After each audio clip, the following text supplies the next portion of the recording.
5व्या अध्यायातल्या 27-28 या ओव्या गेल्या वेळेला घेतल्या. ह्या ज्या ओव्या आहेत त्यांचा 27-28 श्लोकांवरच्या ओव्या ज्या आहेत त्या आपण घेतलेल्या आहेत. श्लोक पाहिले नाही आणि श्लोक आत्ता मी त्याचं कारण साधारणपणे तोच भाग त्याच्यामध्ये आहे, तर त्यामुळे काही थोडा फरक आहे की ज्या ठिकाणी 52वी ओवी जर तुम्ही पाहिली 152 असेल ती, तर त्याच्यामध्ये तीही संधी भेटी वगैरे असं जे म्हटलेलं आहे ना, ते 3 म्हणजे इडा पिंगला सुषुम्ना हे मी तुम्हाला सांगितलं, असा उल्लेख ह्याच्यामध्ये नाही आहे. गीतेतल्या श्लोकामध्ये हा उल्लेख नाही आहे, परंतु हा उल्लेख आहे की 2 भुवयांच्या मध्ये ह्या ठिकाणी चित्त केंद्रित करायचं, हा उल्लेख गीतेमध्ये आहे. आता तो तिथे का केंद्रित करायचं चित्त ह्याचं स्पष्टीकरण करताना ज्ञानदेवांनी असं आपल्याला सांगितलेलं आहे की ह्या 3 नाड्या ज्या आहेत त्या ठिकाणी मिळतात आणि त्या नाड्यांचं काय महत्त्व आहे हे मी गेल्या वेळेला सांगितलं. आता पुन्हा सगळं सांगणं शक्य नाही आणि जे गेल्या वेळेला नव्हते ते आता पुन्हा हा थोडा प्राणायामाचा किंवा म्हणजे ह्या ज्या योगाचा या ठिकाणी उल्लेख आहे त्या योगाचा उल्लेख पुन्हा 6व्या अध्यायामध्ये, तर त्यावेळेला मी तो स्पष्ट करेन भाग जे नव्हते त्यांच्यासाठी. पण साधारणपणे सगळ्यांना आता जे होते त्यांना तरी हे कळलेलं असावं की ह्या ज्या 3 नाड्या आहेत त्या आपल्या पाठीच्या कण्यापासून येतात आणि त्या ह्या ठिकाणी मिळतात. तर त्यामुळे जो श्वासोश्वास दोन्ही नाकपुड्यातून घेतला जातो तो त्याची गती सम करणं म्हणजेच ती रोखून धरणं. गती सम करणं बाहेरही सोडायचं नाही, आतही घ्यायचं नाही, म्हणजे रोखून धरायचा, म्हणजेच कुंभक साधायचं. आणि ते जर अगदी योग्य प्रकारे साधलं तर काय होतं, तर ज्ञानेश्वर जो कुंडलिनी योग सांगतात तो त्या संदर्भामध्ये आहे की त्याचा उल्लेख आपण आता पुढे 6व्या अध्यायामध्ये जास्ती विस्ताराने सुद्धा नाही, फार अगदी ज्ञानेश्वरांच्या सगळ्या ओव्या मी त्या ठिकाणच्या घेणार नाही आहे हे मी आधीच सांगते. कारण का, त्याचं अगदी साधं कारण हे आहे की आपण जे काही शिकतो तो गीतोपदेश आपल्यापर्यंत पोचावा हा माझा प्रयत्न आहे ह्या वर्गामध्ये. आणि जो भाग गीतोपदेशामध्ये आहे त्याच्यावरती जास्ती लक्ष केंद्रित करायचं आणि हा कुंडलिनी योग का सांगितला आहे हे आपल्याला माहिती असलं की मग आपल्याला गीतोपदेश आणि त्याच्यातला संबंध कळू शकेल. इथपर्यंतच त्याचा विस्तार मी त्याही ठिकाणी करणार आहे. पण आता आपल्याला हे जे श्लोक आपण पाहिले त्याच्या श्लोकामधल्या ज्या ओव्या पाहिल्या आपण त्याच्यामध्ये आलेल्या काही गोष्टी श्लोकात नाही आहेत, पण त्या का नाही आहेत ह्याचं मी स्पष्टीकरण आत्ता केलं की एकूण पाठीमोरी दिठी वगैरे जे म्हटलं म्हणजे अंतर्मुख करायचं, एकाग्रचित्त करायचं, हे अशा कल्पना ह्या सर्वामध्ये आहेत. तर आता हे 2 श्लोकांवरच्या जर आपण ओव्या पाहिला तर आपल्याला एक असा विचार येतो की ह्या ठिकाणी जे मी आत्ता म्हटलं की किती शारीरिक गोष्टींचा विचार आहे. पहा की ह्या नाड्या मग त्या तिथे मिळतात, शरीराचं कुठलं केंद्र, म्हणजे शारीरिक गोष्टींचा उल्लेख सगळा केलेला आहे.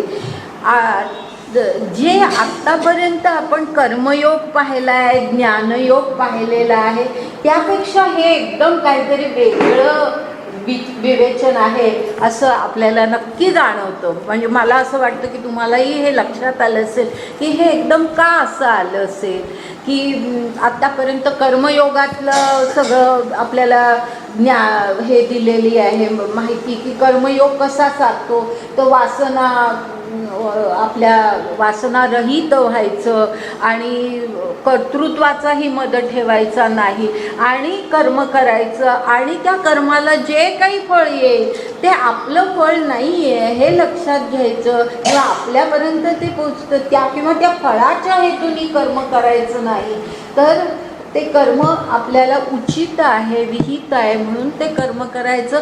हा जो सगळा कर्मयोगातला भाग आहे त्यापेक्षा हे काहीतरी वेगळं आहे. त्याचप्रमाणे ज्ञानयोग आपण पाहायला, आठवत असेल तर दुसरा अध्याय आपण पाहिला ज्याच्यामध्ये सांख्य बुद्धी सांगितलेली आहे. त्या ज्ञानयोगामध्ये सुद्धा काय की विवेकावरती भर आहे, विचारावरती भर आहे की तुम्ही तुमचे विचार कसे करायचे, ज्ञानपूर्ण विचार कसे करायचे आणि मग त्या ज्ञानपूर्ण विचारातून कर्म कसं घडवायचं. असा ज्ञानयोग आणि कर्मयोग ह्याचा समन्वय आत्तापर्यंत साधण्याचा प्रयत्न गीतेमध्ये झालेला आहे. म्हणजे ज्ञान आणि कर्म हे दोन भिन्न नाही आहे, तर त्या दोन्हीचा समन्वय आपण जीवनामध्ये साधला पाहिजे हे आत्तापर्यंत आपण पाहिलं. आणि आता एकदम काहीतरी वेगळाच विचार ह्या ठिकाणी आपल्याला दिसतो की शरीराच्या ह्या ठिकाणी तुम्ही केंद्रित करा, ते का करा वगैरे वगैरे. म्हणजे ह्या दोन्ही श्लोकांचा जर विचार केला तर एकदम आणि हे का करायचं, तर त्याच्यामुळे काय होतं, म्हणजे हे असं केल्यामुळे काय होतं, तर ज्याला म्हणतात गाढ समाधी, ज्याचा उल्लेख आता 6व्या अध्यायामध्ये जास्ती होईल. गाढ समाधी म्हणजे समाधीची अवस्था, म्हणजे आपण अत्यंत शांत, सगळ्या बाह्य जगापासून कुठेतरी एक वेगळी आपली स्थिती होते. अशा प्रकारे आपण अत्यंत शांत अवस्थेमध्ये जातो, ज्याला गाढ समाधी म्हटलेलं आहे किंवा योग निद्रा म्हटलेलं आहे, मोक्ष म्हटलेलं आहे. म्हणजे या देहात असतानाच मोक्ष ही अवस्था प्राप्त ह्या सगळ्या योगाने होते. हे जे 2 श्लोक सांगितले ह्या अशा प्रकारे केलं, ज्याला कुंडलिनी जागृती वगैरे मी म्हटलं, तर हे केल्याने काय साधतं, तर ते साधतं. म्हणजे अशा प्रकारे आपलं सगळं अस्तित्वाचं स्वरूप बदलतं. म्हणजे व्यक्तिगत अस्तित्व आपलं जे आहे ते त्याचा विलय होतो. असं आत्तापर्यंत ह्या 2 श्लोकांचा असा आपण वरवर अर्थ घेतला तर आपल्याला असं दिसतं की पण कुंडलिनी जागृत होणं वगैरे ह्याचा अर्थ मग शेवटी हाच होतो की तुम्ही अशा कुठल्या अवस्थेला पोचता की ह्या जगातलं तुमचं अस्तित्व ह्याचा पूर्ण विलय झालेला असतो. आता प्रश्न असा आहे की जर गीता हे आपल्याला सांगत असेल की तुम्ही जगातलं सगळं अस्तित्व विसरून जा, त्याचा सगळा पूर्ण विलय होऊ दे, असं जर सांगत असेल गीता आणि हा उपदेश जर अर्जुनाला गीता देत असेल, तर अर्जुन काय म्हणेल, बरंच झालं, मी पण म्हणतोय की मला हे युद्ध नको, मला संन्यासच बरा, मला भिक्षा मागितलेली सुद्धा चालेल. म्हणजे त्याची जी ह्या सगळ्या कर्मातून बाजूला सरण्याची जी त्याची वृत्ती आहे त्याला हे सगळं सहाय्यकच होईल. मग गीता त्याला सहाय्य करते का, त्या वृत्तीला सहाय्य करते का की तू बाबा जा संन्यास स्वीकार असं गीता म्हणते का, तर तसं नाही आहे. म्हणून आपल्याला ह्या श्लोकांचा जो अर्थ आहे ना तो अर्थ विचारात घेताना गीतेचा अंतिम उद्देश काय आहे, अंतिम शिकवण काय आहे त्याचा विचार करून आपल्याला ह्या श्लोकांचा सुद्धा विचार करायला पाहिजे. जे मी नेहमी सांगत आले की गीता कधीही एक श्लोक एक एवढंच पाहिलंय आणि त्याचा काहीतरी अर्थ लावलाय असा गीतेचा कधीच अभ्यास होत नाही. गीतेचा अभ्यास करताना समग्र शिकवण आपल्याला विचारात घ्यावी लागते आणि ती समग्र शिकवण जर गीतेची आपण विचारात घेतली म्हणजे जो अंतिम उद्दिष्ट जे गीतेचं आहे की अर्जुनाला कर्म प्रवृत्त करायचं आणि कसं करायचं, त्यांनी कर्म कसं करावं ह्याचा जो काही अंतिम उपदेश गीतेमध्ये आहे तो जर आपण विचारात घेतला तर ह्या श्लोकांचा असा अर्थ होत नाही की गाढ समाधी, योग निद्रा, सगळ्या जगापासून अलिप्तता असा त्याचा अर्थ होत नाही. तर काय अर्थ होतो, तर आपलं जे व्यक्तिगत अस्तित्व असतं, लक्षात घ्या हां, की आता अर्थ काय होतो हे आपल्याला माहिती पाहिजे, की काय होत नाही हे आपण पाहिलं, पण काय होतो अर्थ ह्याचा तोही आपल्याला माहिती पाहिजे. की आपलं जे ह्या जगातलं, या प्रपंचातलं जे काही व्यक्तिगत अस्तित्व असतं ते कसं असतं पहा. आपल्या अस्तित्वाची आपल्याला जी जाणीव असते ती कशी असते, की मी कोण आहे, हा प्रश्न आपल्याला विचारला तर या जगामध्ये आपलं स्थान जे आहे, आपलं नाव, आपलं गाव, आपली काय असेल, धर्म, जात, देश, मी बाबा ह्या देशातला आहे, ह्या राज्यातला आहे वगैरे वगैरे, म्हणजे किंवा मी ह्या कुटुंबातला आहे, ह्या कुटुंबाचे असे संस्कार आहेत, ते माझ्यावर झालेले, ही सगळी आपली व्यक्तिगत जाणीव असते. म्हणजे आपण सतत ह्या प्रपंचाच्या प्रभावाच्या खाली असतो, बरोबर आहे. प्रपंचाच्या प्रभावामुळे आपलं सगळं अस्तित्व एका विशिष्ट स्वरूपाचं झालेलं असतं. आपण त्याच्यापेक्षा वेगळं नाही. छे आमच्यात असं चालत नाही असं आपण म्हणतो की नाही, आमच्यात असं नाही. आता आमच्यात असं नाही म्हणजे आम्ही कोण, ते आम्ही जे असतं ना ते प्रपंचातलं अस्तित्व असतं.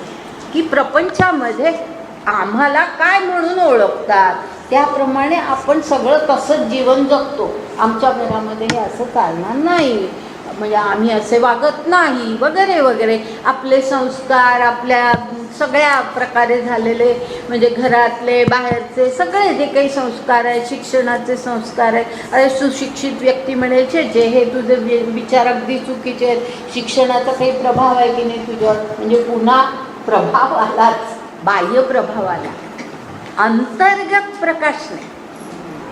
आलं लक्षात.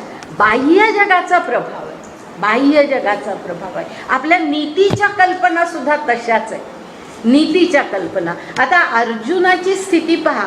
अर्जुनाची स्थिती काय आहे, की त्याची जी आंतरिक वृत्ती जी निर्माण झाली, मी हे युद्ध करणार नाही, कारण तो म्हणतो की हे नीतीला धरून आहे का, माझ्या आप्तांना अशा प्रकारे त्यांचं वध करणं, माझ्या ज्येष्ठ ज्यांची मी पूजा करावी, ज्यांना मी सर्व प्रकारे सुख द्यावं, त्यांचा मी वध करावा, माझ्या गुरूंचा, माझ्या पितामहांचा मी वध करावा, हे नीतीला धरून आहे का, हा प्रश्न त्याच्या मनात आलाय ना. म्हणजे आता ही नीती कुठली आहे, जगातली की जी आपल्याला व्यक्तिगत होते.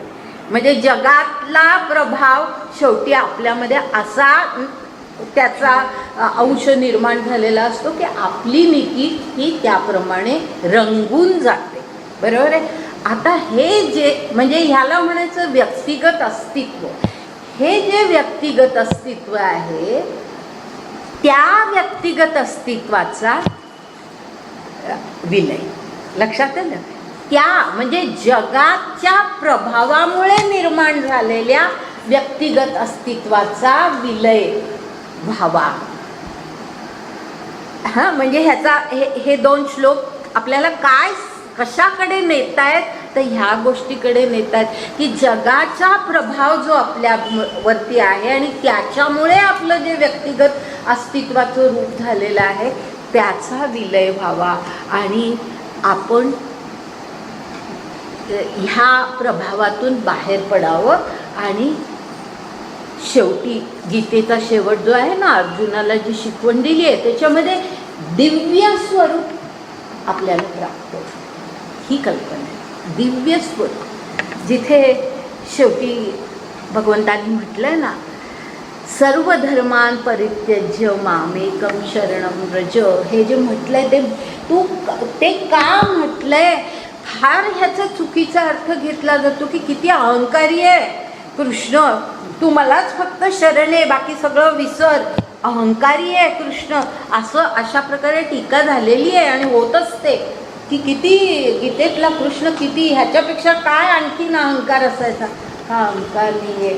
ते काय आहे की जे ईश्वराचं जे स्वरूप आहे ते अर्जुना तुला यावं. मामेकम शरणम व्रज, म्हणजे तू मला शरण असा ये, माझ्याशी असा एकरूप हो की तुझं व्यक्तिगत अस्तित्व जे आहे ना ते आज अर्जुन म्हणून जो तू आहेस, हां अर्जुनाचं पराक्रम असू दे, पण अर्जुनाच्या ह्या ज्या सगळ्या विचार आहेत, त्याच्या ज्या कल्पना आहेत, त्याचं जे बाकीचं अस्तित्व आहे ते जाऊ, त्याला दिव्य अस्तित्व प्राप्त होऊ दे, ही गीतेची शिकवण आहे. आणि त्या संदर्भामध्ये आपण ह्या 2 श्लोकांचा जर विचार केला तर या ठिकाणी आपल्याला असं म्हणता येतं की ह्या 2 श्लोक जे आलेले आहेत किंवा त्याच्यावरच्या ह्या ज्या ओव्या आलेल्या आहेत त्याचा हेतू काय, तर त्याचे 2 हेतू आपण सांगू शकतो.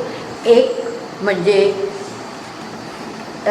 प्रापंचिक अस्तित्वातून बाहेर पडण्याचा मार्ग, प्रापंचिक अस्तित्वातून बाहेर पडण्याचा मार्ग हे ह्या योगामुळे साधला जातो किंवा हा मार्ग या योगामध्ये आहे.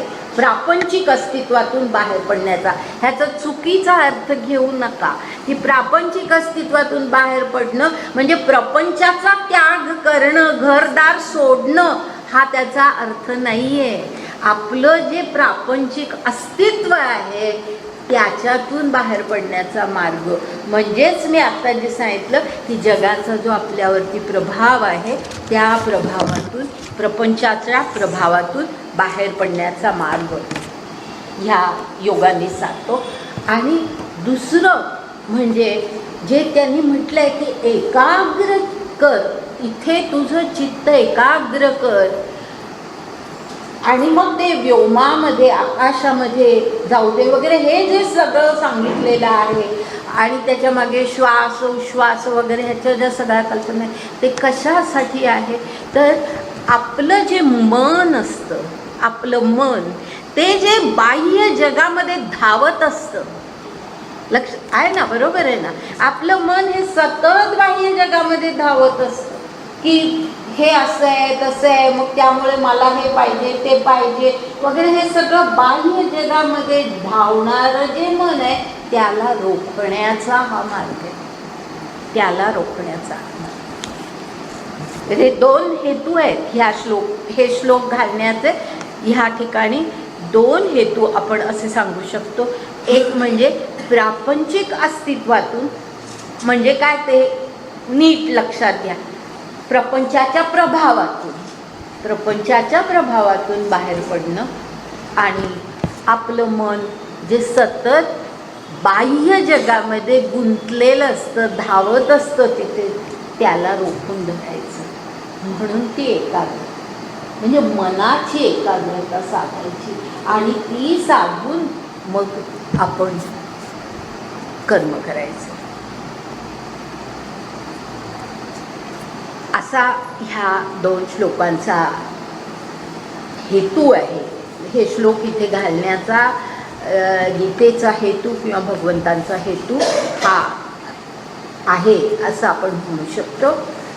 आणि तो जो हेतू आहे तो आता पहा, त्याच्या पुढचा जो श्लोक आहे 29वा, तो 29वा श्लोक जर आपण लक्षात घेतला तर हे जे मी आत्ता सांगितलं ते अधिक त्या 29व्या श्लोकामध्ये स्पष्ट होतं किंवा त्या 29व्या श्लोकाला धरू नये असं आपण म्हणू शकतो की ह्या 2 श्लोकांचा अर्थ 27 आणि 28 या 2 श्लोकांचा अर्थ हा 29व्या श्लोकाच्या अर्थाच्या संदर्भामध्ये आपण विचारात घ्यायला पाहिजे.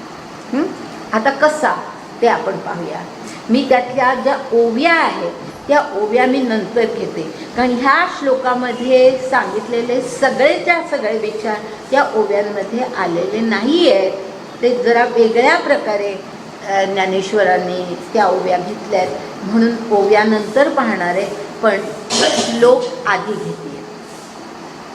आणि अगदी सगळे प्रत्येक त्यातला शब्द जे मी सांगते ना ते नीट लक्षात घ्या, काही कठीण नाही आहे. आता या 29व्या श्लोकामध्ये भगवंत अर्जुनाला सांगताय की, आणि ईश्वर रूपामध्ये सांगतायत हा, हेही लक्षात घ्या की आपण ईश्वर आहोत ह्या स्वरूपामध्ये ते सांगतायत.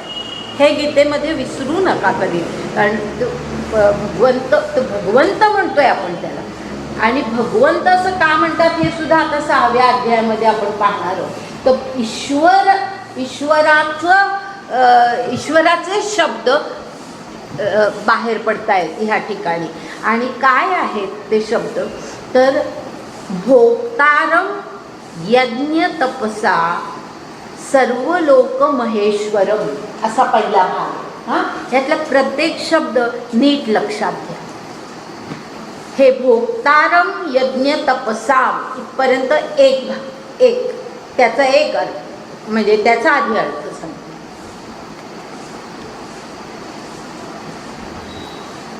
यज्ञ आणि तप, आता हे शब्द तुम्हाला माहिती आहेत. तपाचाही अर्थ मी सांगितलेला आहे, यज्ञ ही शब्द तुम्हाला माहिती आहे की यज्ञ ह्याचा अर्थ केवळ अग्नी पेटवणं आणि पूजा करणं हा यज्ञाचा अर्थ नाही आहे गीतेमध्ये. सर्व जीवन हाच मुळी यज्ञ आहे अशी कल्पना आहे. आपलं प्रत्येक कर्म यज्ञ आहे ही कल्पना आहे.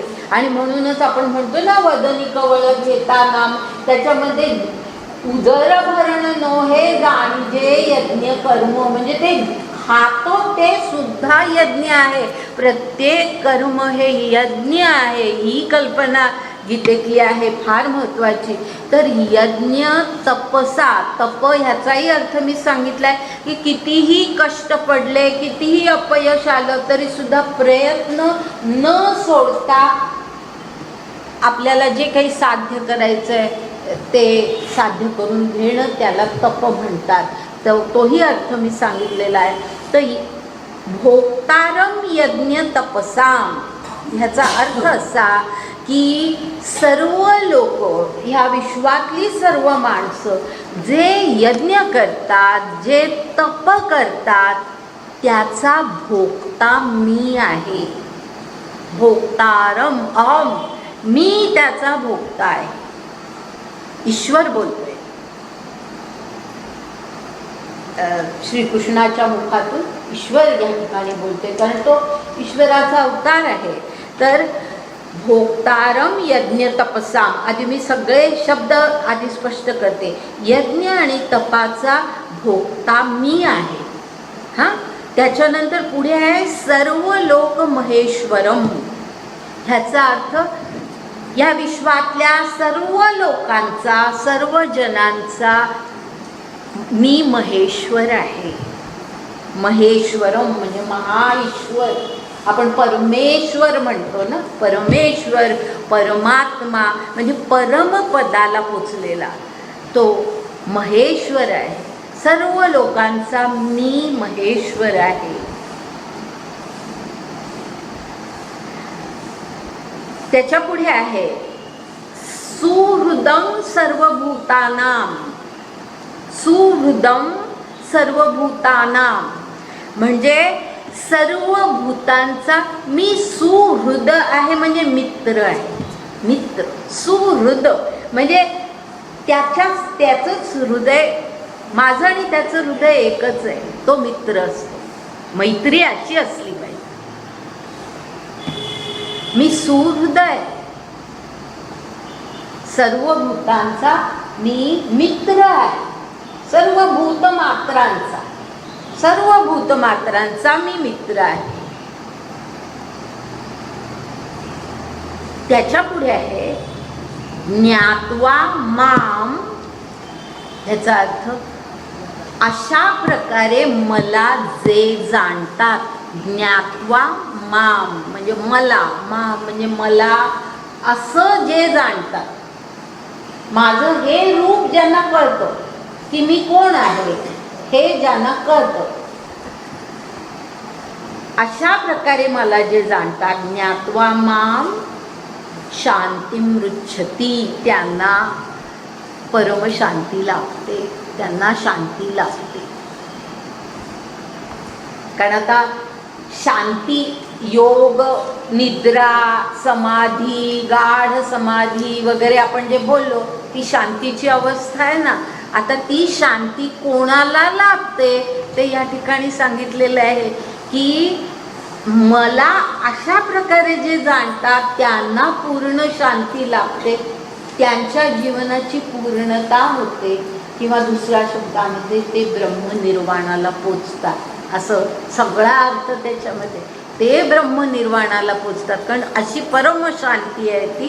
ते ब्रह्मनिर्वाणाला पोचतात, ते अशा शांती त्यांना अशा प्रकारची लाभते. मला जे असं जाणतात त्यांना.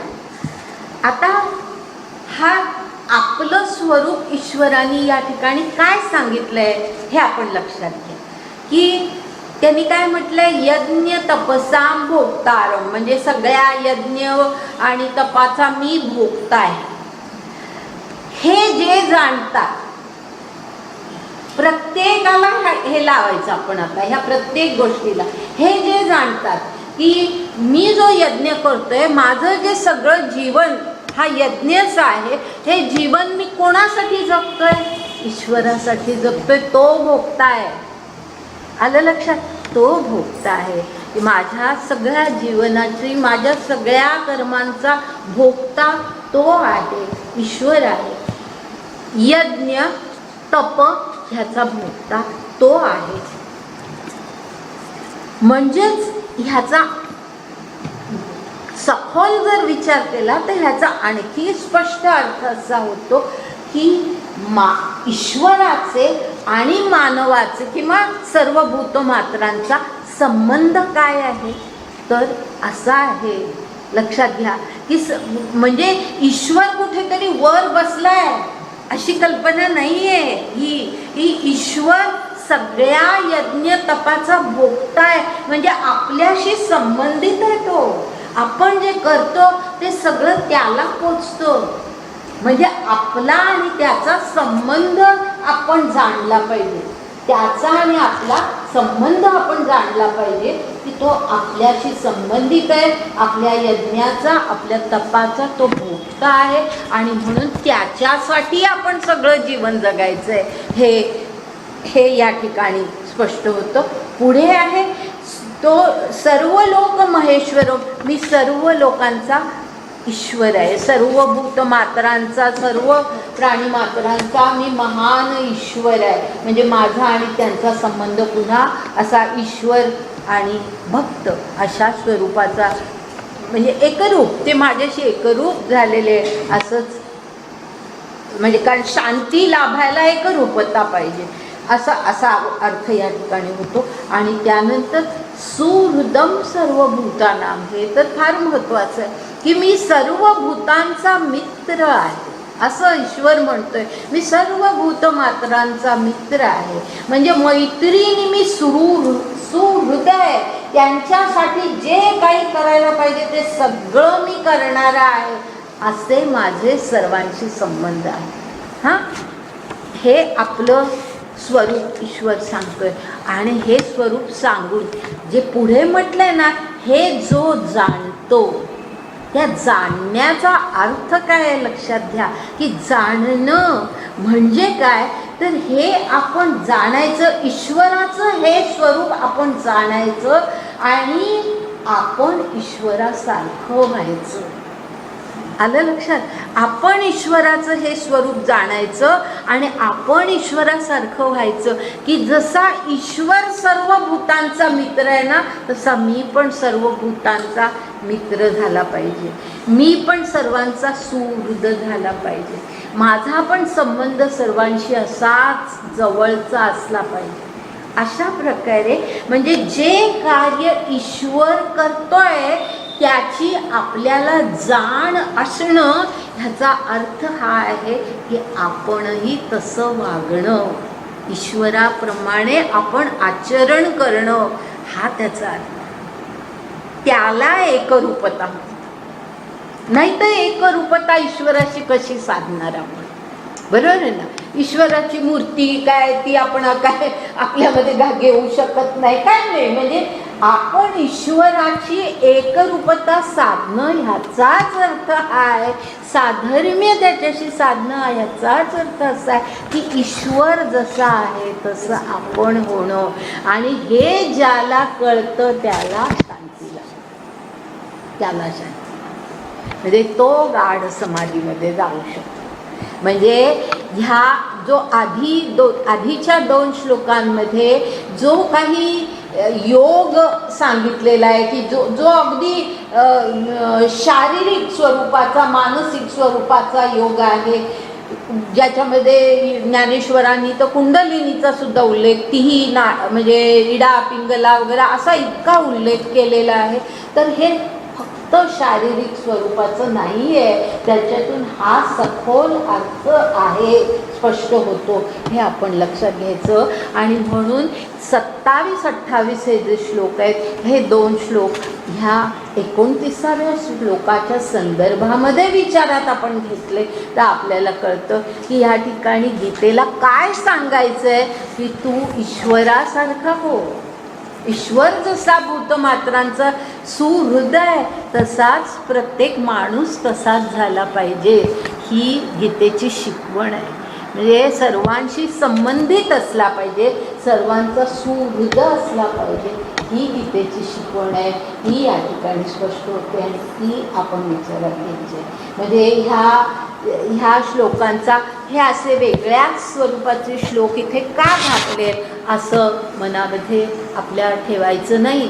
त्याचं कारण हे आहे, लक्षात आलं. तर आता हे जे 2 श्लोक म्हणजे 27-28 जे श्लोक आहेत त्याचा अधिक विस्तार आता 6व्या अध्यायामध्ये येईल. आता मी त्याच्याबद्दल फारसं बोलत नाही. आता आपण ह्या 29व्या श्लोकानंतरच्या ज्या ओव्या आहेत ना त्या थोड्याशा पाहूया. आणि त्यामध्ये ज्ञानेश्वरांनी काही वेगळे उल्लेख केलेले आहेत की जे आपल्याला माहिती असायला पाहिजे.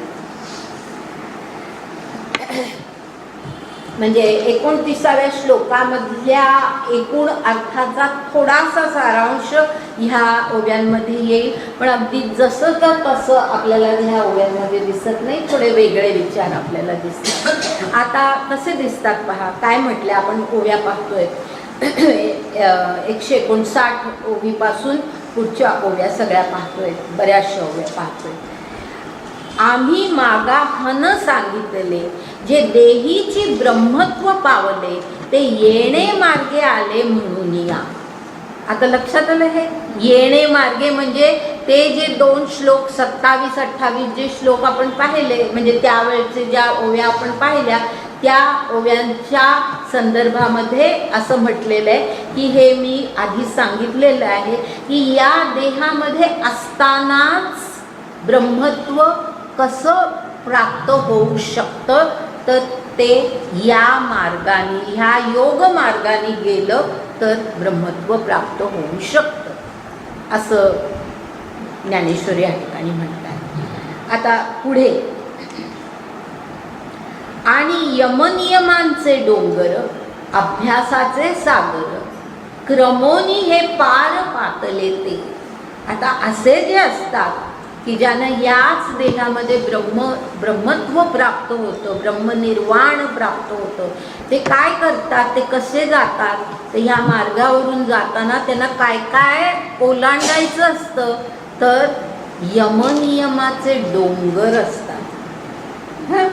यमनियम ह्याचा अर्थ, यम म्हणजे आपल्या शारीरिक ज्या काही सगळ्या म्हणजे इंद्रियांच्या ज्या सगळ्या संवेदना आहेत, मनाच्या संवेदना, आपल्या शरीराच्या ज्या काही एकूण आसक्ती आहेत त्या आसक्तींवरती नियंत्रण म्हणजे यम, आणि नियम म्हणजे मनावरती नियंत्रण, मनावरती नियंत्रण.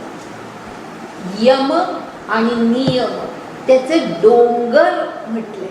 म्हणजे यम नियम प्रत्यक्षात आपल्या जीवनामध्ये पूर्ण करणं किती कठीण आहे हे त्या ठिकाणी डोंगर आहे, आपल्याला डोंगर चढायचे, साधी वाट नाहीये, सरळ आपली गेली अशी वाट नाहीये, डोंगर चढायचे. यम नियम हे प्रत्यक्ष आचरणात आणणं म्हणजे आपल्या सगळ्या आसक्तींवरती नियंत्रण आणणं, आपल्या मनावरती नियंत्रण आणणं हे सहज साध्य नाहीये, ते डोंगरावरती चढण्यासारखं आहे. तर अशा प्रकारे यमनियमांचे डोंगर पार करायचे ते करतात अशी माणसं अभ्यासाचे सागर पार करतात.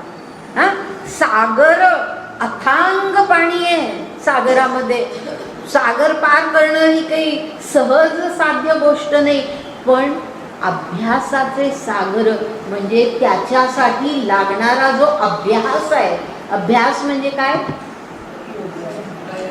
प्रयत्न, अभ्यास म्हणजे प्रयत्न. अभ्यासाचा अर्थ कुठल्याही क्षेत्रामध्ये अभ्यासाचा अर्थ प्रयत्न हाच असतो. अगदी शाळेतल्या शिक्षणापासून अ ब कड सुद्धा प्रयत्न केल्याशिवाय कोणाला लिहिता वाचता येत नाही, म्हणजे त्यालाही प्रयत्न लागतो. तर अभ्यास ह्याचा अर्थच मुळी प्रयत्न आहे. आणि हा प्रयत्न किती आहे, सागरासारखा अमर्यादित आहे, पण तो सुद्धा पार ते करतात. सागर, अभ्यासाचा सागर ते पार करतात. यमनियमांचे डोंगर अभ्यासाचे सागर क्रमोनी हे पार पातले ते, म्हणजे ते सगळं पार पाडून ते पुढे गेले.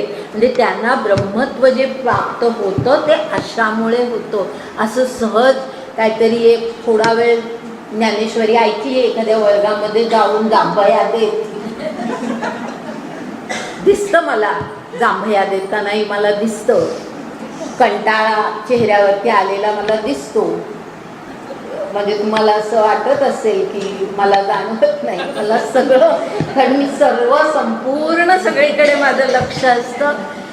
कोण बाहेर बघतंय, कोणाचे विचार दुसरीकडे भरकटलेले आहेत हे अगदी सहज तुमच्या चेहऱ्यावर, कारण मी अनेक वर्ष प्रोफेसर होते, त्यामुळे विद्यार्थ्यांची ही परीक्षा मी फार त्याच्यातून पार पडलेली आहे, त्यामुळे हे मला सगळं दिसत असतं. तर म्हणून मी सांगते की हे जे इथे आहे ना, हे अभ्यासाचे सागर का म्हटले, त्याला यमनियमांचे डोंगर का म्हटले, उगीच काहीतरी उपमा द्यायच्या आणि काहीतरी वाढ करायची ओव्यांमध्ये, हा काही ज्ञानदेवांचा उद्देश नाही आहे. ज्ञानदेवांना हे स्पष्टपणे सांगायचंय की ह्या गोष्टी सहज साध्य नाही. केवळ ज्ञानेश्वरीच्या वर्गामध्ये एक तासभर येऊन बसलं म्हणजे आपल्याला काही ज्ञान होत नाही. लक्षात घ्या, ज्ञानेश्वरी अनेक वेळा समजावून घ्यावी लागते. प्रत्येक वेळेला गीता काय, ज्ञानेश्वरी काय, हे कुठलेही ग्रंथ काय, की जितक्या वेळेला आपण वाचू तितक्या वेळेला आपल्या लक्षात येतं की अरे हे गेल्या वेळेला आपल्याला कळलं नव्हतं. म्हणजे आपलं अज्ञानच आपल्याला कळतं, आपल्याला स्वतःलाच कळतं की हे आपल्याला कळलं नव्हतं, हे आत्ता काहीतरी नवीन अर्थ आपल्याला कळतोय. तर ही सहज साध्य गोष्ट नाही आहे. आणि हे मी मुद्दाम जरा थोडं आवेशाने सांगते, कारण जे लोक कोणी अशा प्रकारे इथे वर्गात येतात ना, मला माहिती आहे कोण आहेत ते, तर त्यांनी ह्या वर्गामध्ये नाही आलं तरी माझी काही हरकत नाही. ज्ञानेश्वरी, आम्ही ना ज्ञानेश्वरीच्या वर्गाला जातो, ह्याच्यामध्ये काही भूषण नाही, अजिबात भूषण नाही. तर गीता आपण ऐकतो आणि ज्ञानेश्वरी आपण ऐकतो म्हणजे आपण फार काहीतरी मोठ्या उच्च पदाला, परमार्थाला पोचलोय. परमार्थ इतका साधा नाही आहे. त्यालाच हे म्हटलंय अभ्यासाचे डोंगर, ह्या यमनियमांचे डोंगर अभ्यासाचे सागर म्हटलंय पहा ज्ञानदेवांनी. हे तितकं कठीण आहे. तर त्यामुळे लक्षात घ्या की इथे जे कोणी येतात, आणि मला माहिती आहे मी जे बोलते कोणाबद्दल बोलते तेही मला माहिती आहे, तर अशा व्यक्तीने नाही आलं, कधीतरी आपलं उगवायचं. एक 4 आठवड्यांनी एकदा तो चेहरा मला इथे दिसतो, मला कळत नाही का, मला बरोबर माहिती असतं काहीतरी कारण असतं त्या गोष्टी वेगळ्या. त्यांची सिन्सिरिटी जी असते ना ती मला माहिती असते, कारण बोलतात माझ्याशी येऊन, त्यामुळे मला त्याही बद्दल काही हे नसतं. पण असं बोलण्याची वेळ कधी येऊ नये, पण मला हे जाणवतं इथे मला खूप मोठी संख्या असण्याची मला काही गरज नाही. ज्यांना जास्तीत चांगलं काहीतरी ऐकायचं आहे आणि त्यातून काहीतरी शिकायचं आहे, मी सुद्धा तुमच्याबरोबर शिकत असते, लक्षात घ्या. असं नाही आहे की हे सगळं अगदी काय मोठं आत्मसात केलंय असं काही नाही आहे. मी शिकतच असते आणि मी हे सांगण्याचाही माझा उद्देश, ज्ञानेश्वरीचे वर्ग अभ्यास वर्ग घेण्याचा माझा उद्देशही तोच आहे की त्याच्यामुळे माझा अभ्यास होतो, जास्ती चांगला अभ्यास होतो, की हे आपल्याला इतकं चांगलं समजलं पाहिजे की ते अगदी लोकांपर्यंत पूर्ण पोचवता आलं पाहिजे, इतका मला अभ्यास करायचा. या जाणीवेने मी अभ्यास करत असते. पहाटे 4:30 पासून मी वाचत असते. असं हे अभ्यास आहे हा.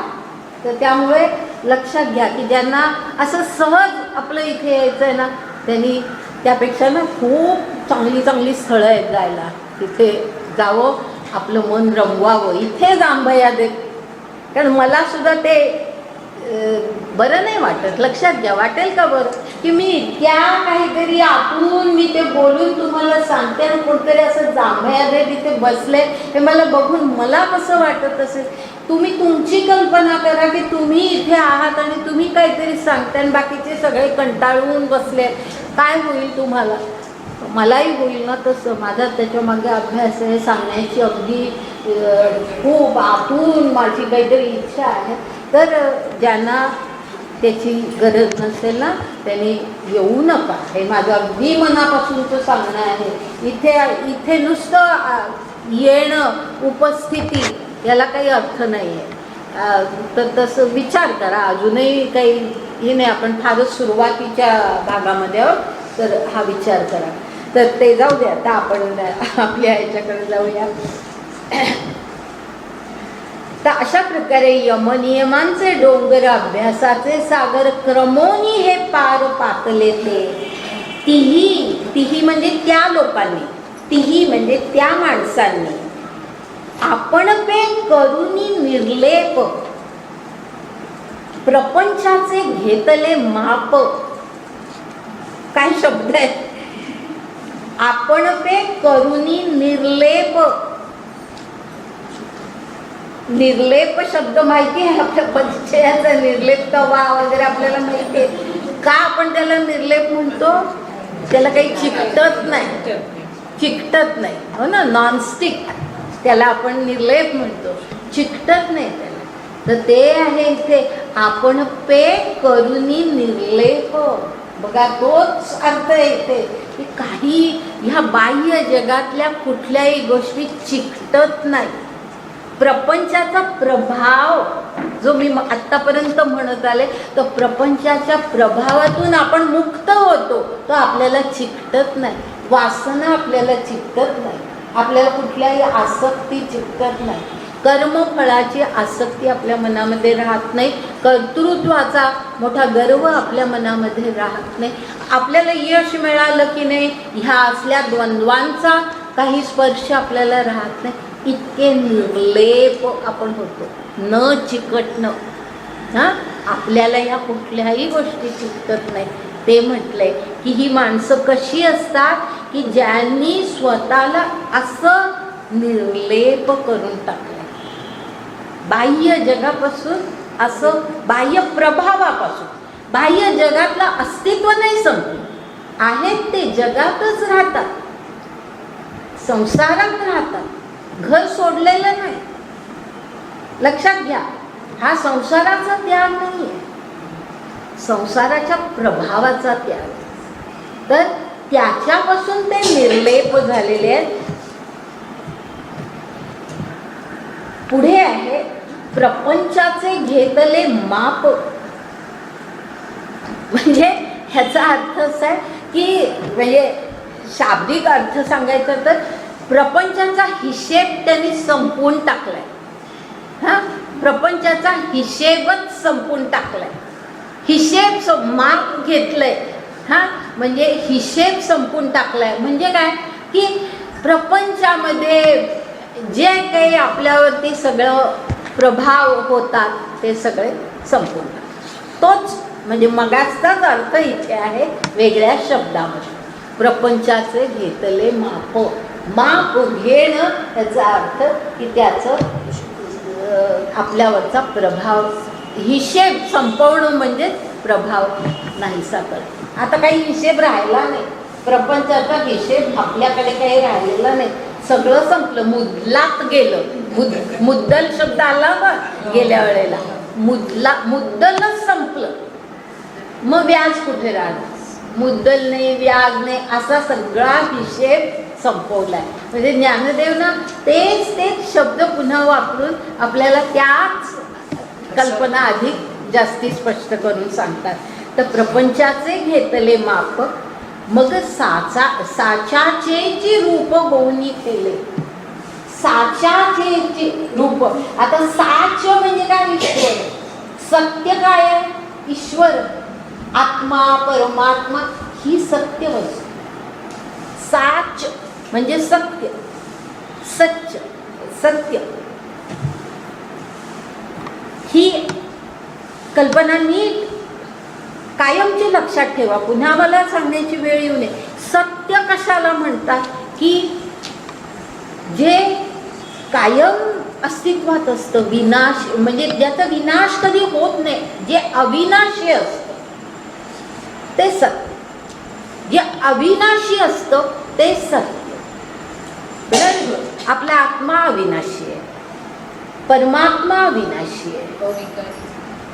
अविकारी तर झालंच, पण तो विकार हा त्याच्या पुढचा आणखी एक भाग आहे. पण सत्य कशाला म्हणायचं? तर सत्य ह्याचा अर्थ जे कधीही नाश पावत नाही. विकार, बरोबर आहे, विकारी शब्द म्हणजे ज्याच्यामध्ये काही परिवर्तन कधी होत नाही. विकार ह्याचा तो अर्थ आहे. विकार हा अविकारी जर शब्द घेतला तर विकाराचा तो अर्थ आहे की ज्याच्यामध्ये कधीही परिवर्तन होत नाही. आत्म्यामध्ये परिवर्तन होत नाही. आत्मा आहे, आपला अक्षर आत्मा हे आपलं खरं स्वरूप, परमात्मा हे आपलं खरं स्वरूप. आणि क्षर आत्मा, आता माहिती आहे तुम्हाला हे सगळं. क्षर आत्मा जो प्रकृतीमध्ये, अपरा प्रकृतीमध्ये गुंतलेला आहे, तो म्हणजे ह्या सत्य स्वरूपापासून तो दूर झालेला आहे. आपलं सत्य स्वरूप विसरलाय. हा क्षर आत्मा जो आहे, क्षर पुरुष जो आहे, तो आपलं खरं स्वरूप विसरलाय, अशी कल्पना आहे ती. आणि प्रकृतीमध्ये गुंतलाय, अपरा प्रकृतीमध्ये. पण सत्य स्वरूप जे आहे ते अक्षर ब्रह्म, अक्षर पुरुष, परमात्मा, परमपुरुष, पुरुषोत्तम हे आपलं सत्य स्वरूप. ते कधीही परिवर्तित होत नाही. ते अविकारी आणि ते अविनाशी आहे. ते कधी त्याचा विनाश होत नाही, ते अविनाशी आहे. तर त्याला सत्य म्हणायचं. आलं लक्षात? त्याला सत्य म्हणायचं. आणि जे काही नाशवंत आहे ते सगळं असत्य.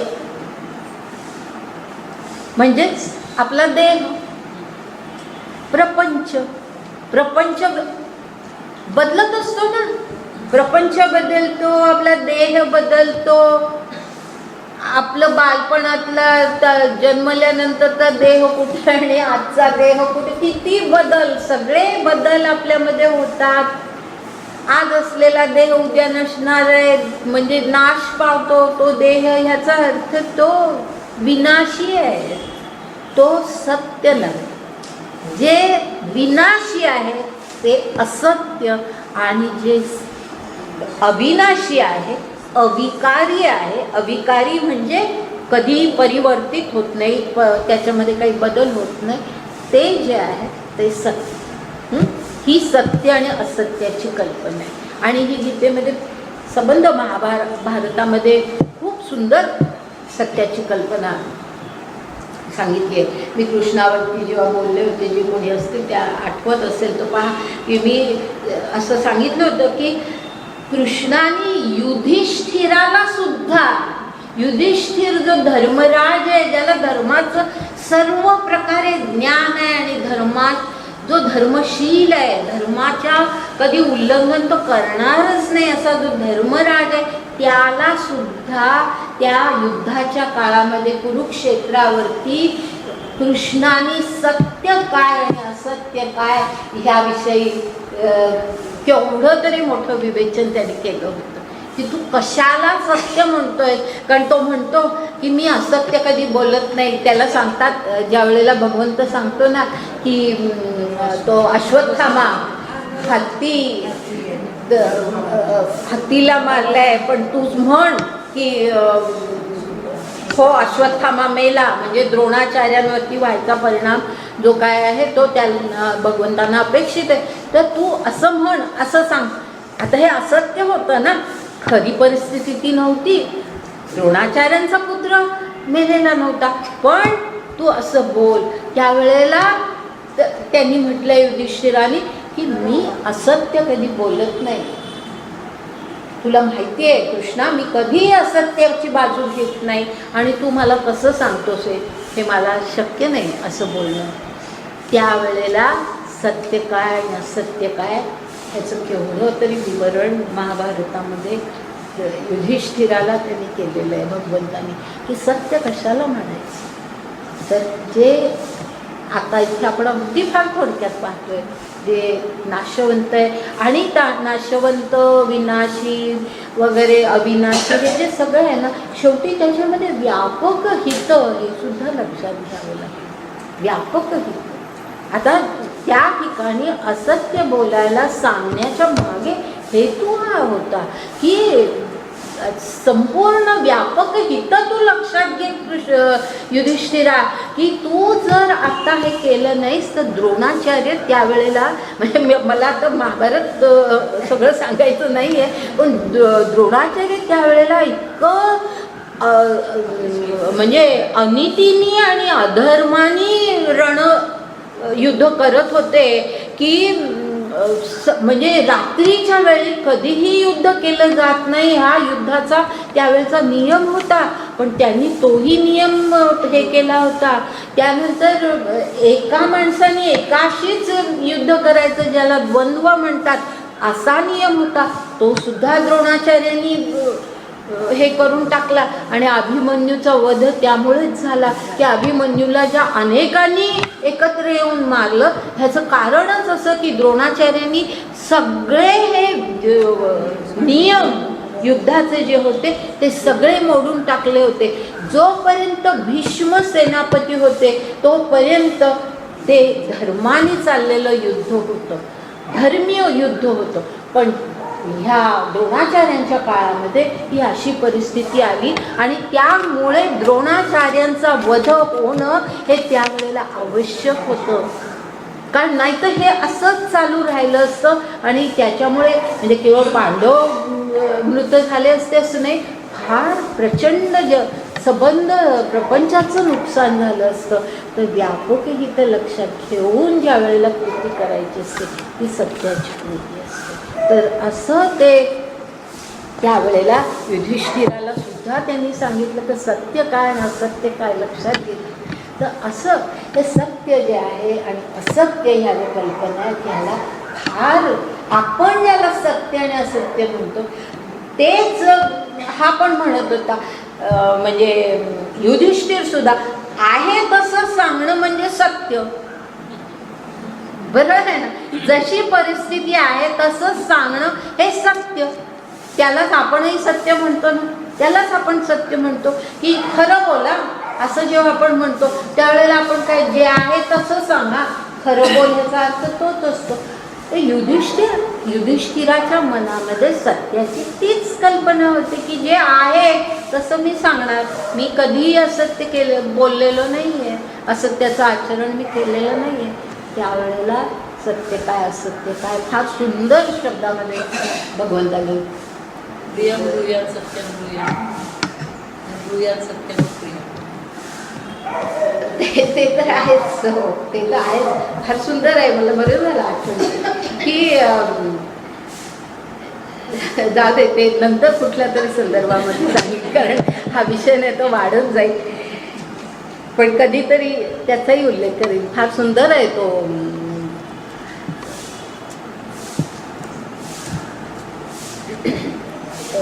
म्हणजे प्रिय काय अप्रिय काय सत्य काय असत्य काय फार सुंदर श्लोक आहे, पण तो कधीतरी नंतर आपण पाहू. तर अशा प्रकारे या ठिकाणी आपण जे पाहतो तो असं हे आहे की साचाचे रूप. आता साच कशाला म्हटलं हे आता तुमच्या लक्षात आलं की ईश्वर आत्मा हे जे आहे ते सत्य आहे आणि बाकीचं प्रपंच आपलं शरीर ह्या सगळ्या असत्य गोष्टी आहेत.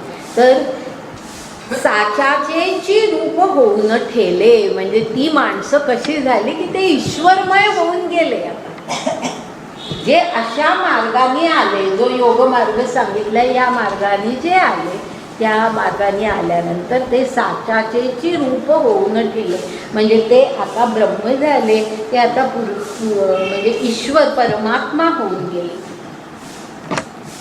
असं झाल्यानंतर आता पुढच्या ज्या ओव्या आहेत ना 61 पासून, त्याच्यामध्ये आता कृष्ण आणि अर्जुनाचा संवाद आपल्याला जरा वेगळ्या प्रकारे कसा दिसतो पहा. ऐसा योगयुक्तीचा उद्देशू जेथ बोलिला ऋषिकेशू तेथ अर्जुन सुदंशू असा शब्द आहे. सुदंशू म्हणून चमत्कारला. ऐसा योगयुक्तीचा उद्देशू म्हणजे योग मार्ग जो सांगितला त्याचा हेतू काय आहे हे भगवंतांनी स्पष्ट केलं. तो मार्ग काय आहे तो भगवंतांनी सांगितला. जेथ बोलिला ऋषिकेशू म्हणजे जे ऋषिकेशाने श्रीकृष्णाने जे सांगितलं ते अर्जुनाने ऐकलं आणि नुसतं ऐकलं नाही, तेथ अर्जुन सुदंशू म्हणून चमत्कारला. हा जो सुदंशू शब्द आहे ना खूप सुंदर वापरला आहे ज्ञानेश्वरांनी की दंश म्हणजे काय सांगा. दंश सापाचा दंश होतो, विंचवाचा दंश होतो असं आपण म्हणतो हो की नाही. दंश ह्याचा अर्थ की ते जे काही सापाचं किंवा ते आत त्याला दंश म्हणतात. दंश झाला याचा अर्थ तो आहे आतमध्ये पोचणं. आतमध्ये पोचणं त्याला दंश म्हणतात. आणि इथे काय म्हटलंय तेथ अर्जुन सुदंशू म्हणजे अर्जुनाला असा सुदंश झाला, एक आतमध्ये पोचलं. जे काही आता सांगतायत भगवंत ते त्याला आवडलं, त्याच्या आतमध्ये पोचलं. असं नुसतं एका कानाने ऐकलं दुसऱ्या कानाने सोडून गेलं असं नाहीये, त्याच्या आतमध्ये ते पोचलो म्हणून त्याला सुदंशू म्हटलंय. चांगला आहे तो दंश जो आहे तो चांगला आहे म्हणून सु शब्द वापरलाय. सुदंशू तेथ अर्जुन सुदंशू म्हणून चमत्कारला म्हणजे त्याला एकदम ज्याला म्हणतो ना जागृती आली त्याला की हा काहीतरी भगवंत आपल्याला म्हणजे श्रीकृष्ण आपल्याला काहीतरी वेगळंच काहीतरी सांगतोय आता, असा त्याला ते आत कुठेतरी पोचलंय. आणि त्यामुळे एकदम तो चमत्कारला म्हणजे त्याला एकदम विस्मय झाला किंवा विस्मय म्हणजे साधा आश्चर्य नव्हे, एकदम त्याला जागृती आली. हा शब्द जास्ती बरोबर. त्याला तो विस्मयाने भरून गेला म्हणा किंवा तो अत्यंत जागृतावस्थेमध्ये आला की हे काहीतरी वेगळं सांगतोय. हा श्रीकृष्ण आपल्याला काहीतरी वेगळं सांगतोय असा तो सुदंशू त्याला झाला. आणि हे कृष्णाला लक्षात आलं. बघा ते देखील या कृष्णे जाणितले म्हणजे हे अर्जुनाला जो सुदंशू झाला तो कृष्णाच्या लक्षात आला की ह्याला कुठेतरी आत पोचलंय बरं का, आपण सांगितलेलं आवडलंय बरं का, असं त्याच्या लक्षात आलं. ते देखील या कृष्णे जाणितले म्हणजे अर्जुनाचा भाव काय आहे, अर्जुनाला काय वाटतंय आपण सांगितलेल्या योगाबद्दल हे त्याच्या लक्षात आलं, जाणितले. मग हासोनी पार्था ते म्हणितले ते काही बा चित्त उवाळले ये बोली तुझे, म्हणजे हसून पार्थाला श्रीकृष्ण म्हणाला की अरे जे काय मी सांगितलं ते त्याच्यामध्ये तुझं चित्त उवाईले, म्हणजे तुझ्या चित्ताला हे आवडलेलं दिसतंय, तुझ्या मनाला हे आवडलेलं, तुला हे पटलेलं दिसतंय, काहीतरी मी जे सांगतोय हे काहीतरी हा मार्ग तुला बरा वाटतोय असं मला एकूण लक्षात येतंय. तर उवाईले, उवाईले म्हणजे आवडलंय, पटलंय, चित्त उवाईले, तुझं चित्त ह्याच्यामध्ये काहीतरी गुंतलंय, आवडलंय तुझ्या चित्ताला हे ये बोली तुझे, म्हणजे जे मी तुला सांगितलं त्याच्यामध्ये तुझं चित्त, ते तुझ्या चित्ताला आवडलंय असं मला दिसते. तव अर्जुन म्हणे देवो परचित्त लक्षणाचा सवो, भला जाणीतला मी भावो मानसू माझा. म्हणजे अर्जुन म्हणतोय देवा तू तर असा आहेस ना की दुसऱ्याच्या चित्तामध्ये काय चाललंय परचित्त लक्षणाचा सवो, म्हणजे दुसऱ्याच्या मनामध्ये काय चाललंय हे भला जाणीतला जी भाव, तुला बरोबर कळतं कृष्णा, तुला बरोबर लक्षात येतं की दुसऱ्याच्या चित्तामध्ये काय चाललंय, त्याला काय आवडलंय काय आवडलं नाहीये हे तुला बरोबर कळतं. आणि त्यामुळे माझा मानसू माझा, माझं मन तुला कळलंय कृष्णा, मला काय वाटतंय हे तुला कळलंय. म्या जे काही विवरूनी पुसावे ते आधीची कळले देवे, तरी बोलिले तेची सांगावे विवळ करुनी.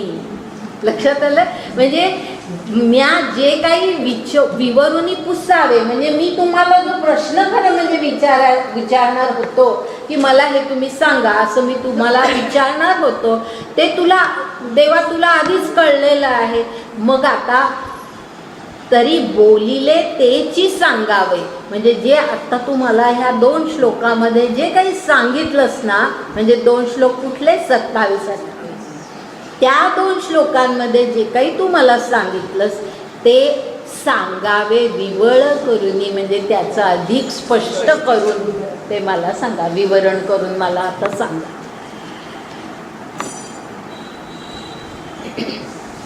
आणि पुढे म्हणतोय म्हणजे मला का ते आवडलं हे कसं सांगतोय पहा, किती सुंदर शब्दामध्ये.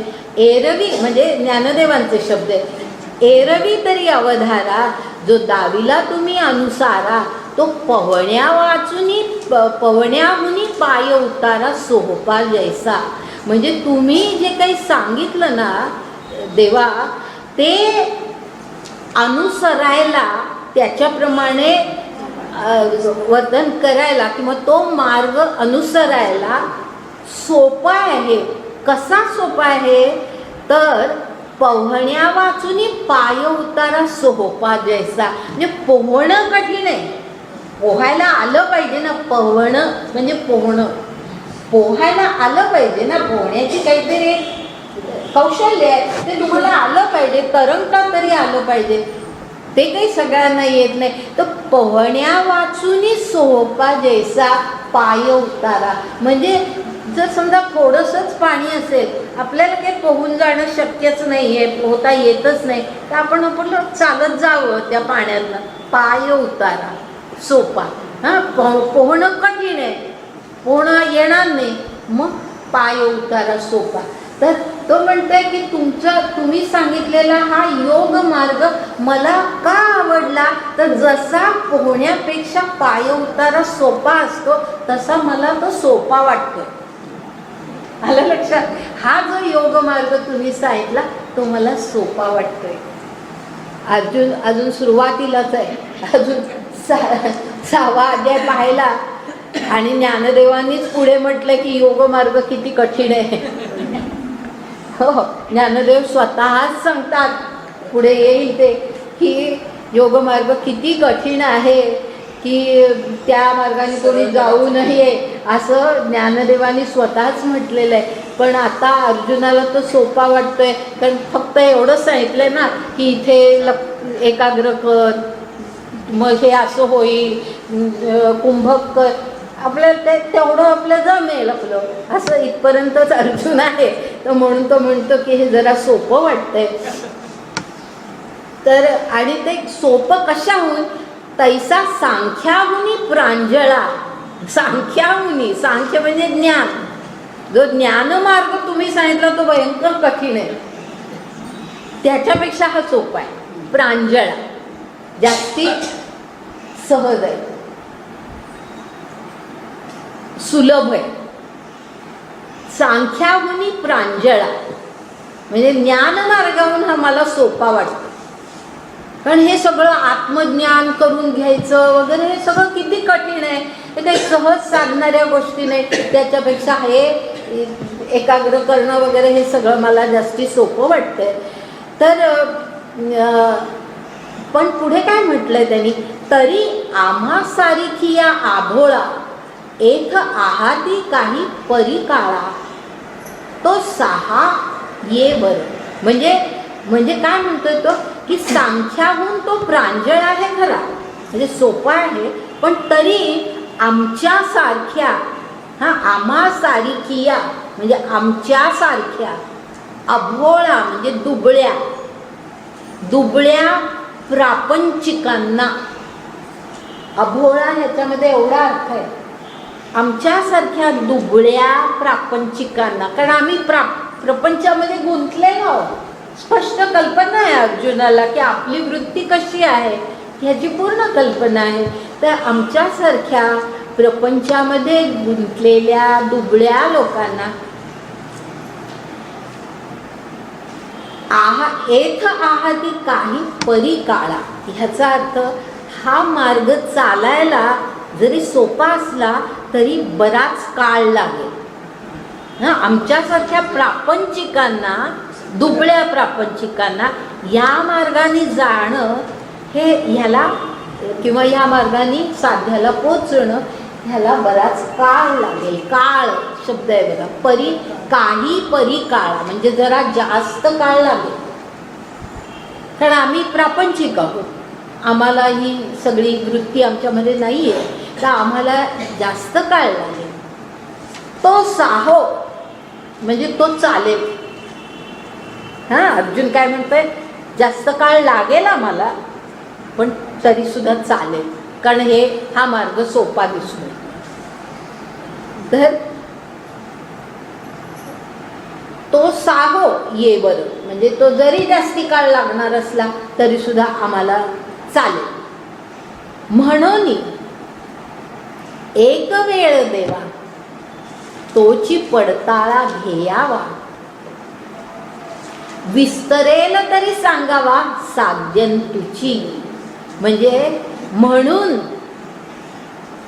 देवा एक वेळ पुन्हा एक वेळा तोची पडताळा घेयावा. म्हणजे पुन्हा ते सगळं जे तुम्हाला सांगायचं आहे या मार्गाबद्दल, योग मार्गाबद्दल, त्याचा पडताळा घ्या. म्हणजे त्याचं विवेचन करा, पुन्हा एकदा त्याचं विवेचन करा.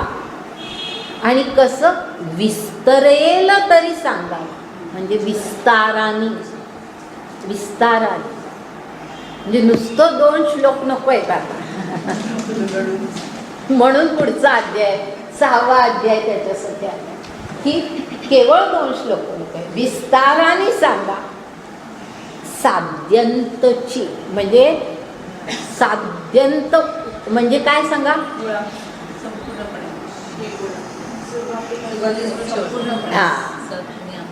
स आदि अंत 3 शब्द आहेत त्याच्यात. स आदि अंत म्हणजे सुरुवात आणि शेवट. सुरुवातीपासून शेवटापर्यंत पुन्हा विस्ताराने सांगा. हे साध्यंत शब्दामध्ये एवढा मोठा अर्थ आहे, म्हणून पूर्ण 6वा अध्याय आलाय. तर साध्यंतुची विस्तरेल तरी सांगावा साध्यंतुची. तव कृष्ण म्हणती हो का, तुझ हा मार्ग गमला निका, तरी काय झाले ऐकी जो का सुखे बोलो. म्हणजे कृष्ण म्हणतोय की हो तुला एवढा आवडला का हा मार्ग, गमला, हा मार्ग गमला निका, निका म्हणजे चांगला आहे असं तुला वाटतंय, हा मार्ग चांगला आहे असं तुला वाटतंय, तरी काय झाले ऐक, म्हणजे आम्हाला काय हरकत आहे सांगायला, हा का, तरी काय झाले ऐकी जो का सुखे बोलो. म्हणजे मी सुखाने पुन्हा आनंदाने मी तुला पुन्हा सगळं सांगतो, साध्यंत सांगतो, आनंदाने सांगतो. पण त्याच्यामध्ये काय म्हटलंय, एक आणखी एक भाव आहे त्याच्यामध्ये, ऐकी जो का, म्हणजे अरे अशा गोष्टी ऐकणारी माणसंच नसतात. लक्षात आलं, हा मार्ग आम्हाला पुन्हा सांगा असं म्हणणारी माणसंही भेटत नाही. तू मला म्हणतोय सांगा, सांगीन ना, जरूर सांगेन. आलं लक्षात, एवढा भाव त्याच्यामध्ये की कोणाला फारसं काही ऐकायचं नसतं, बरोबर सगळं पाहिजे असतं. तर त्यामुळे असं ऐकायला, असे प्रश्न विचारायला कोणी नसतंच.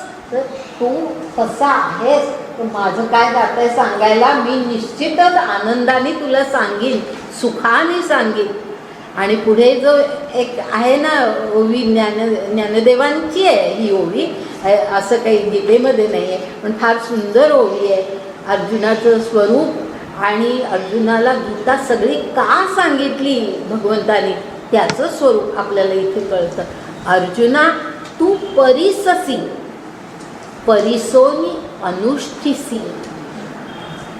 हा, हे केवढं महत्वाचं आहे, लक्षात घ्या की अर्जुना तू परिससी म्हणजे तू ऐकतोस, तुला ऐकायचं असतं, तुला कोणी सांगावं अशी तुझी इच्छा असते, तुला ऐकण्याची इच्छा असते, तू परिससी लक्ष देऊन तू ऐकतोस.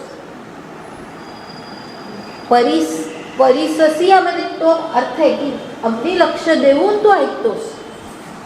आणि पुढे परिसोनी अनुष्ठिसी म्हणजे नुसतंच ऐकत नाहीस, त्याप्रमाणे तू आचरण करतोस. म्हणजे तुला काय ऐकायचं असतं, तर आपल्या आचरणामध्ये ते आणायचं असतं ज्ञान, म्हणून तुला ऐकायचं असतं. तू अनुष्ठिसी म्हणजे त्याप्रमाणे तू आचरण करतो. हेच तर मुळे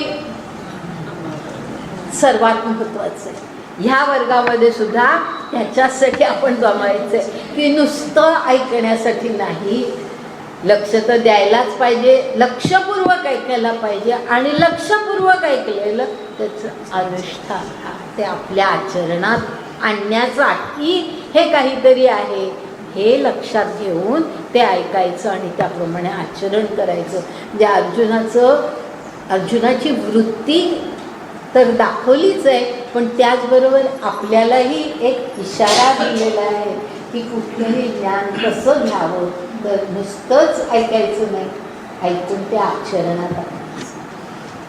अर्जुना तू परिससी परिसोनी अनुष्ठिसी, तरी आम्हासीच वाणी काहीसी सांगावयाची. आम्हाला काय कशाला म्हणजे सांगू नये असं आम्हाला कशाला वाटेल, असा श्रोताच मिळत नाही. असा तू श्रोता आहेस, म्हणजे श्रोता कसा असावा हे आपल्याला इथे कळतं. श्रोता कसा असला पाहिजे हे आपल्याला कळतं. तर म्हणून मी सांगेन, निश्चितच सांगेन.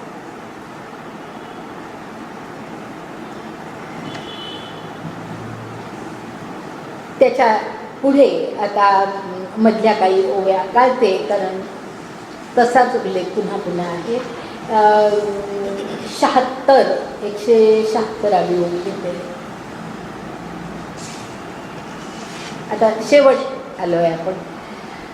अर्जुना जेणे भेदे तुझे का चित्त बोधे, तैसे तैसे विनोदे निरूपिसेल. म्हणजे अर्जुना जेणे भेदे, भेद करणं याचा अर्थ योग्य प्रकारे स्पष्ट करणं. उघडून सांग. उघडून सांग, उलगडून सांग, उलगडून सांग. भेद अर्जुना जेणे भेदे म्हणजे अशा प्रकारे मी तुला उलगडून सांगीन की तुझं चित्त बोधे, म्हणजे तुझ्या चित्ताला, तुझ्या मनाला जो बोध व्हायला पाहिजे तो होईल. अशा प्रकारे मी तुला उलगडून हे सगळं सांगेन.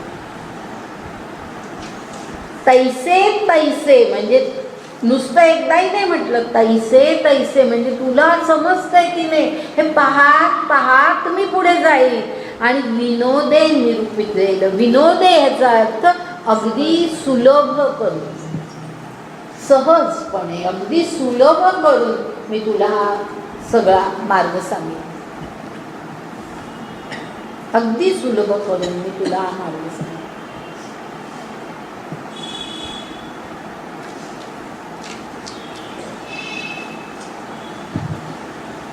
आणि पुढे म्हटले तो काहीसया नामयोगू तयाचा कवण उपेगू अथवा अधिकार प्रसंगू कवणा येथ.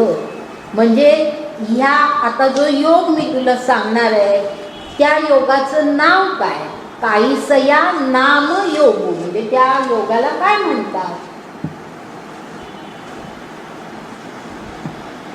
तयाचा कवण उपेगू म्हणजे उपयोग काय, काय हेतूनी तो योग आचरायचा असतो.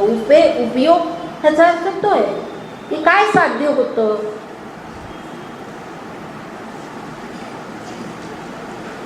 अथवा अधिकार प्रसंगू कवणा येथ म्हणजे या मार्गाचे, ह्या योग मार्गाचे अधिकार किंवा अधिकारी कोण होता. अधिकारी ह्याचा अर्थ त्याच्यावरती पूर्ण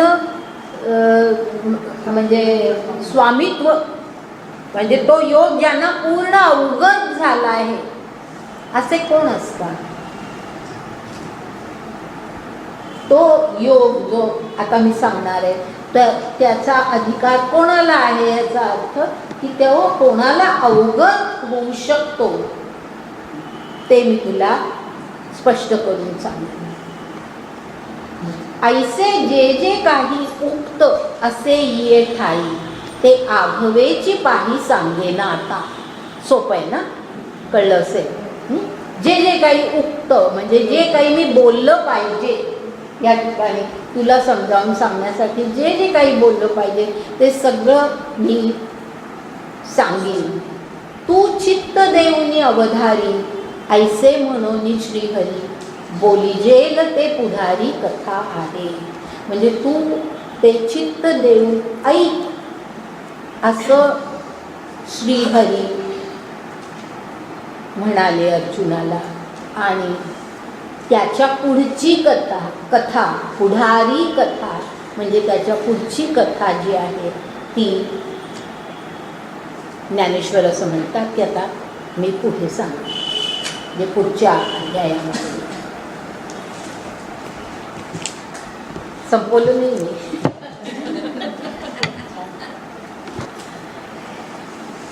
काय असतं माहिती आहे का, एक म्हणजे हा अध्याय संपला की बंद करायचं असं करू नये. ही कंटिन्युइटी आहे. संबंध गीता हा एक समग्र ग्रंथ आहे, एका पाठोपाठ एक असं आहे. तर थोडंसं सुरुवात आपल्याला करायला काहीच हरकत नाही. थोडा वेळ आहे अजून, 15 मिनटं अजून घ्यायला काही हरकत नाही आहे. ज्यांना घाई असेल त्यांनी गेलं तर माझी काही हरकत नाही. आता 6वा अध्याय जो आहे गीतेमध्ये त्याला आत्मसंयम योग असं म्हटलेलं आहे. आत्मसंयम योग.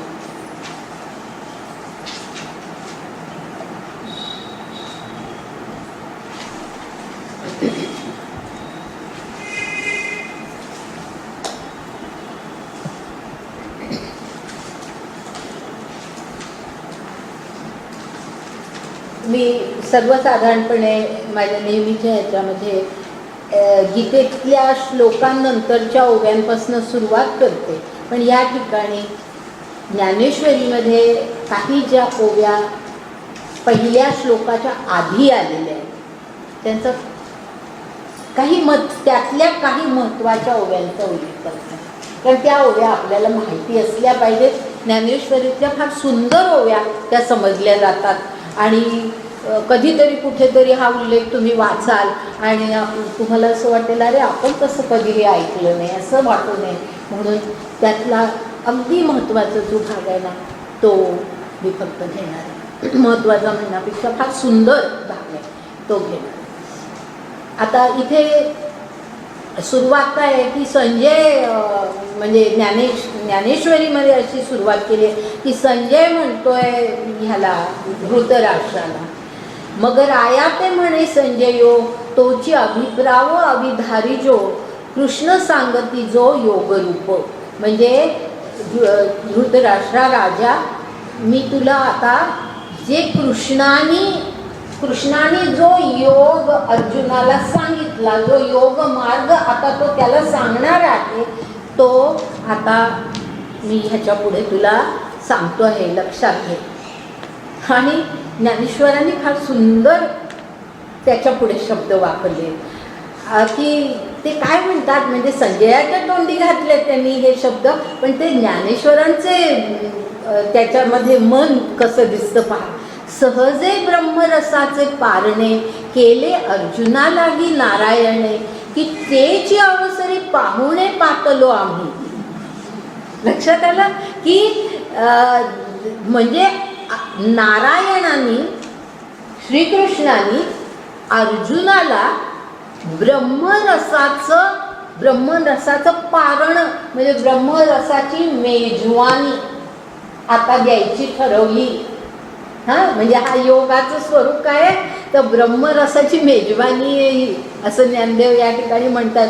तर नारायणाने आता अर्जुनाला किंवा नारायण अर्जुनाला ब्रह्मरसाची मेजवानी देत आहेत आणि की तेची अवसरी म्हणजे त्याच नेमक्या वेळेला पाहुणे पातलो आम्ही. म्हणजे त्यांनी अर्जुनासाठी मेजवानीचा बेत केलाय आणि आम्ही नेमके पाहुणे म्हणून पोचलोय, आम्हालाही ती आता मेजवानी सगळी ब्रह्मरसाची प्राप्त होणार आहे. काय सुंदर वर्णन केलंय बघा. म्हणून मी हा काही भाग घेते की तेची अवसरी पाहुणे पातलो आम्ही. म्हणजे हे किती ह्याच्याबद्दल किती सुंदर शब्द वापरले. किंवा दुसरं आणखी एक पुढे आणखी एक तसे शब्द आहेत, कैसी दैवाची थोरी नेणीजे जैसे ताने लिया तोयसे विजे, की तेची चवी करुनी पाहिजे तव अमृत आहे. म्हणजे कशी दैवाची थोरवी बघा, कसं दैव हे काही घडवून आणतं बघा. ज्ञानेश्वर म्हणतात जैसे तान्हेलिया तोयसे विजे, म्हणजे एखादा तान्हेला माणूस आहे, तान्हेनी व्याकुळ झालाय, त्याला पाणी पाहिजे म्हणून तो ओंजळीने पाणी घेतोय आणि तोंडाला लावतोय ती ओंजळ. तर तोंडाला ती ओंजळ पाण्याची लावल्यावर त्याच्या काय लक्षात येतंय, ते जी चवी करून पाहिजे तेव्हा अमृत आहे. म्हणजे जरा त्याची चव लागली तोंडाला आणि लक्षात आलं की अरे हे तर अमृत आहे, पाणी नाही आहे. काय सुंदर शब्द वापरले की योग मार्ग कसा आहे हे सांगताना अशा प्रकारे वर्णन केलेलं आहे की असं ब्रह्मरसाची मेजवानी म्हटलंय, अमृत म्हटलंय त्याला, की पाणी पिण्यासाठी तोंडाकडे पाणी न्यावं, ओंजळ न्यावी, तर चव घेऊन पाहावी, तर ते अमृत असावं असं झालेलं आहे. म्हणजे हे आपल्याला असं एवढं मोठं भाग्य आपल्याला प्राप्त झालंय असं ज्ञानेश्वर या ठिकाणी म्हणतात. आमचं पण असंच खरंच आहे, आपलं सगळ्यांचंच आपलं सगळ्यांचंच. आता पुढे 13वी आणि 14वी ओवी घेते आणि फार सुंदर ओव्या आहेत ह्या ज्ञानेश्वरीतल्या, ह्या माहिती असायलाच पाहिजे. तो अध्याय हा 6वा, वरी साहित्याची या बरवा सांगिजेल म्हणून परिसावा चित्त देऊनी. म्हणजे काय म्हणतायत ज्ञानेश्वर की हा जो 6वा अध्याय आहे ना, तो कसा आहे, त्याचं स्वरूप कसं आहे, तर साहित्याची या बरवा, ह्याचा अर्थ साहित्याच्या दृष्टीने पाहिलं म्हणजे उत्तम साहित्य कशाला म्हणायचं असा निकष लाव. हां, आपण म्हणतो ना की हे साहित्य कशा स्वरूपाचं आहे, हे उत्तम आहे, हे मध्यम श्रेणीतलं आहे, हे काय फारसं महत्त्वाचं नाही, असा साहित्याचा निकष आपण जर लावला तर त्या निकषाने जर आपण ह्या 6व्या अध्यायाकडे पाहिलं तर तो फार बरवा आहे, फार सुंदर आहे. म्हणजे साहित्याचा अत्यंत सुंदर असा आपल्याला अनुभव ह्या 6व्या अध्यायामध्ये ज्ञानेश्वरांनी करून दिला. खरं तर असं त्यांनी म्हटलेलं आहे. आणि म्हणून सांगिजेल म्हणून परिसावा चित्त देऊनी, इतका तो चांगला आहे म्हणून चित्त देऊन ऐका, लक्षपूर्वक ऐका असं म्हणतायत ज्ञानदेव. आणि पुढे तर जे शब्द आहेत ना, फार सुंदर शब्द आहेत, ते कधी विसरू नका, कुठेतरी लिहून ठेवा हे शब्द. माझा मराठाची बोलू कौतुके, परी अमृता तेही पैजास जिंके, ऐसी अक्षरे रसिके मेळविणे. की माझा मराठाची बोलू कौतुके, म्हणजे ते म्हणतायत की हे मराठीतले माझे बोल, मराठीमध्ये म्हणजे त्यावेळची प्राकृत भाषा मराठी, आज आपण त्याला मराठी म्हणतो, पण ती माझा मराठाची बोलू कौतुके म्हणजे असं काही मराठी शब्द, अशा काही मराठी स्वरूपामध्ये मी भगवंताच्या सगळे शब्द मी तुम्हाला सांगणार आहे की माझा मराठाची बोलू कौतुके, परी अमृता तेही पैजासी जिंके. म्हणजे मराठी बोल आहेत पण अमृताच्या गोडीपेक्षा जास्ती गोडी माझ्या या मराठी बोलांची, माझ्या या मराठी शब्दांची. सुंदर किती वर्णन केलंय पहा की मराठी नाहीतर.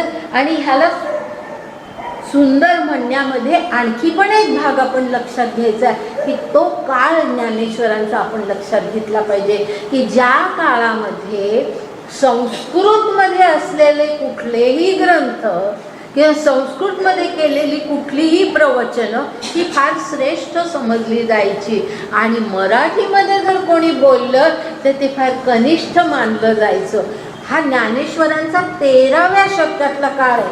आणि म्हणजे हा काळ किती काळ अस्तित्वात होता पहा. त्यानंतर जवळजवळ 150-200 वर्षांनी आपले एकनाथ आलेले आहेत की त्यांचा काळ हा ज्ञानेश्वरांच्या बऱ्याच नंतरचा काळ. पण त्याही काळामध्ये संस्कृत ही इतकी उच्च भाषा समजली जायची की जर धार्मिक कुठल्याही ग्रंथाचं विवरण करायचं असेल तर ते संस्कृतमध्येच केलं पाहिजे, मराठीमध्ये वगैरे करू नये अशी परिस्थिती इतकी होती की एकनाथांचा जो मुलगा, त्यांचा स्वतःचा जो मुलगा होता तो मोठा संस्कृत तज्ज्ञ होता, आणि त्याला आपल्या पिता मराठीमध्ये ह्या धर्मग्रंथांचं विवेचन करतो हे त्याला मान्यच नव्हतं.